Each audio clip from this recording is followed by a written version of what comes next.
¿Qué tal, amigos? Que el Señor les bendiga. Gracias a Él pues tenemos este privilegio de estar una vez más a través de este medio y poder compartir una pequeña reflexión para todo joven que esté escuchándonos por este medio en este momento. En esta ocasión quisiera compartir con ustedes un mensaje bastante puntual cuyo tema se titula La gracia y la misericordia de Dios. Y es un tema bastante general. Usted puede encontrar muchas referencias sobre la gracia y la misericordia de Dios. Pero hay un texto ahí en Romanos capítulo 9, en el versículo 16, que dice: así que no depende del que quiere ni del que corre, sino de Dios que tiene misericordia.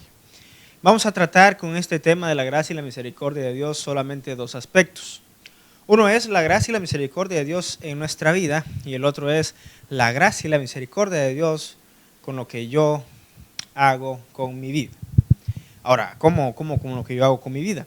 Hay bastantes aspectos que vamos a tocar más adelante. Ahora bien, a lo largo de la historia hemos encontrado ejemplos en el Antiguo Testamento, en el Nuevo Testamento, sobre la gracia y la misericordia de Dios. Uno de ellos es el sacrificio de Jesús en la tierra. Y ustedes dirán, ¿cómo podemos reflejar o cómo podemos encontrar ahí la gracia y la misericordia de Dios? Pues es el ejemplo más grande hasta el momento sobre la gracia y la misericordia de Dios.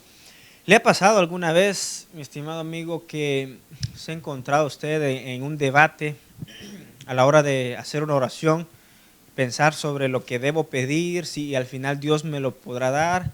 Yo creo que todos en algún punto de nuestra vida hemos hecho alguna oración. Y pensar, ¿será que Dios no me va a dar lo que le estoy pidiendo porque no me lo merezco? Ayer hice algo que no debía hacer y Dios pues no me lo va a dar, pues no me lo gané.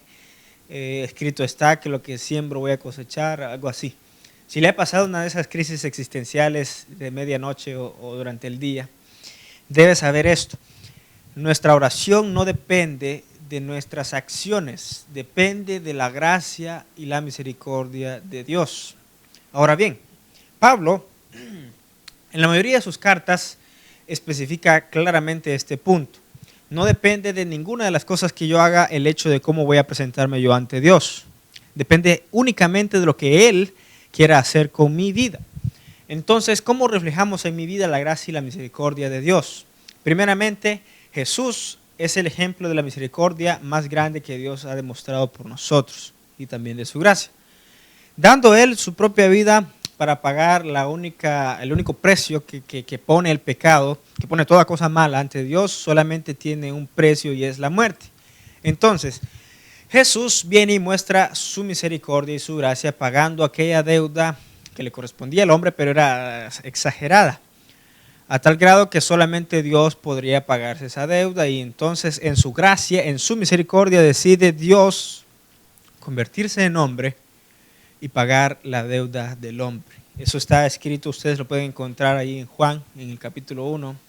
Es un evangelio bastante complejo en aspectos de gracia y misericordia, y resaltando más que todo la divinidad de Jesús y cómo Él pudo despojarse de toda esa gloria. Y en eso demuestra gran misericordia y gracia para cada ser humano en la tierra.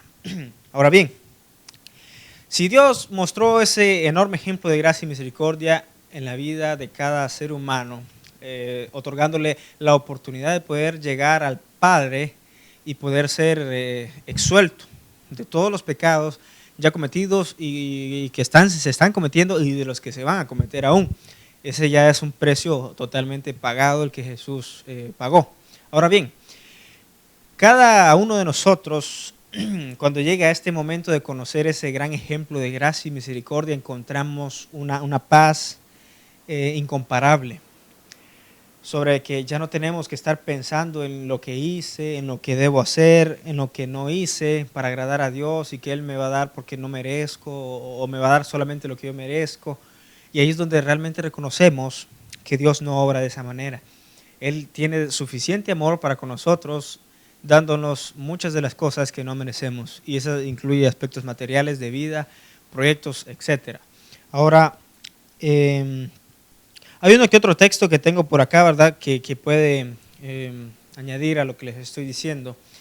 Pero si usted todavía no ha sido parte de estos hombres y mujeres que han decidido tomar ese paso a aceptar aquella oferta, de aquel pago en el excesivo gran amor de Dios sobre la humanidad, queriendo pagar cada uno de los pecados cometidos, como les mencioné anteriormente. Puede hacerlo, sea por este medio, sea que contacte a alguien para decirle: quiero saber un poquito más sobre ese perdón de Jesús. Usted siéntase en la libertad de poder contactar a cualquiera, incluyéndonos a nosotros. Ahora bien, Dios mostró su amor de esa manera, y la gracia y la misericordia de Él en nuestra vida se refleja a continuación en acciones, sí, pero mis acciones no van a determinar al final lo que yo recibiré de Él. Santiago es una de las cartas que más hace referencia a esto. Pero en Romanos capítulo 9, ahí mismo donde estábamos, hay un tema que se viene tratando anteriormente Pablo aquí con los romanos. Y en el versículo 16 viene diciendo esto: entonces no depende ni del que quiere ni del que corre al final. Nada de lo que nosotros podamos hacer va a determinar qué acción Dios tomará sobre nuestra vida, sino solamente depende de Él y de su misericordia para con nosotros. Y esto, ojo, influye a la hora de orar. Sin importar qué tan mal nos hayamos portado en la semana, Dios no es como Santa Claus, que a los malos les da carbón y los buenos el regalo, pero Él es completamente diferente. Y no es que premia a la maldad, simplemente su misericordia da a cada quien por igual, dependiendo de lo que Dios decida hacer con su vida. O sea, no depende del que quiera, sino de Dios. Ese es el punto de enfoque aquí. Ahora, en Romanos, ahí mismo en Romanos, pero ya en el capítulo 5, en el versículo 1, dice: justificados pues por la fe, tenemos paz para con Dios por medio de nuestro Señor Jesucristo, por quien también tenemos entrada por la fe a esta gracia, en la cual estamos firmes y nos gloriamos en esperanza de la gloria de Dios. Y no solo esto, sino que también nos gloriamos en las tribulaciones, sabiendo que la tribulación produce paciencia, y la paciencia prueba, y la prueba esperanza, y la esperanza no avergüenza. Al final, todos estos detalles de poder confiar en la plenitud de la gracia y la misericordia de Dios nos lleva a completa paz en nuestra vida. Si ustedes pueden más o menos buscar allá en la historia de David, allá en algunos salmos o allá en los libros de Samuel, podrán encontrar ustedes cómo David pudo experimentar y reconocer la gracia y la misericordia de Dios en más de un aspecto. Ahora bien, el otro punto que quería compartir es cómo la gracia y la misericordia de Dios se manifiesta en nuestra vida para con los otros o con los demás. Hay muchos aspectos aquí que influyen. Y esto es como yo manifiesto que Dios, cómo yo manifiesto que Dios me expresa a mí su gracia y su misericordia. ¿Cómo puedo manifestar yo esa gracia y esa misericordia con los demás? Pues para esto hay que definir primero qué significa esos dos términos en mi vida, cómo yo los he asimilado, qué es Dios para mí, qué ha hecho Dios en mi vida como para que yo pueda compartir con los demás, para que mi vida sea un reflejo de esa luz. Entonces, esos son los detalles que a la hora de hablar de estos temas influyen. Si yo no soy un ser misericordioso, si yo soy un tipo tacaño, ¿cómo puedo hablar de misericordia? ¿Cómo puedo yo hablar de gracia si yo no lo practico? Si Dios ha sido lo suficientemente bueno con nosotros, ha tenido misericordia y gracia hasta el día de hoy, ¿no creen que vale la pena poder tener y expresar algo de eso a los demás? Porque yo personalmente creo que sí. Ahora, otro de los aspectos es, además del hecho de demostrarlo con nuestra vida, el ponerlo en práctica. Santiago habla de que la fe no depende específicamente de las obras. O sea, lo que yo hago no me suma puntos para salvación o puntos de gracia o puntos de misericordia. Es genuinamente natural. Una vez nosotros encontramos aquella paz en el amor de Dios, la gracia y la misericordia deben manifestarse en nuestras obras de manera natural. No se influye absolutamente nada. No hay que estar pensando en agradar, a la gente, en agradar todo el tiempo a aquellos que me ven con mis acciones. Eso, como les digo, de ninguna manera va a servir, es vano. Pero Santiago dice, de manera natural, estos dos ejemplos se van a poner de acuerdo al final y espontáneamente la persona va a ser misericordiosa y va a tener gracia para con los demás hermanos. Si usted nota, todas las cartas de Pablo tienen un enfoque a esto también.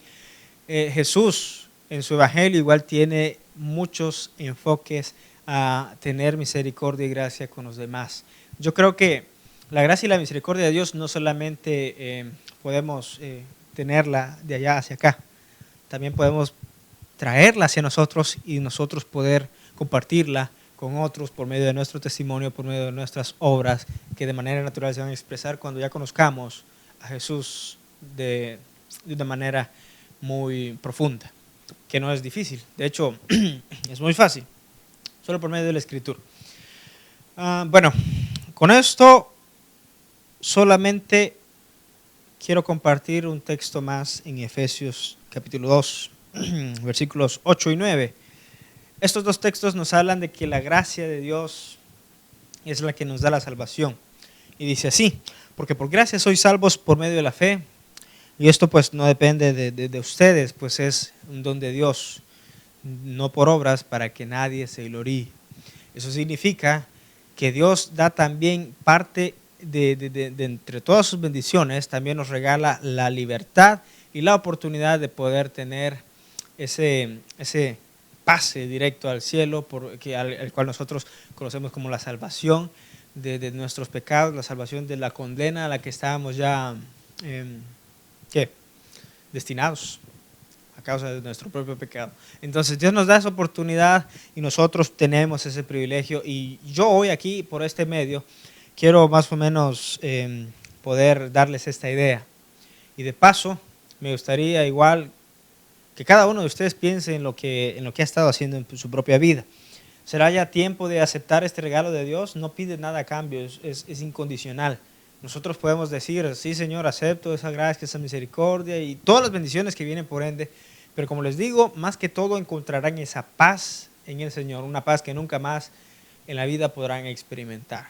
Igual, pensemos en todos los beneficios y en todas las bendiciones que Dios ha derramado en nuestras vidas. Dios les bendiga.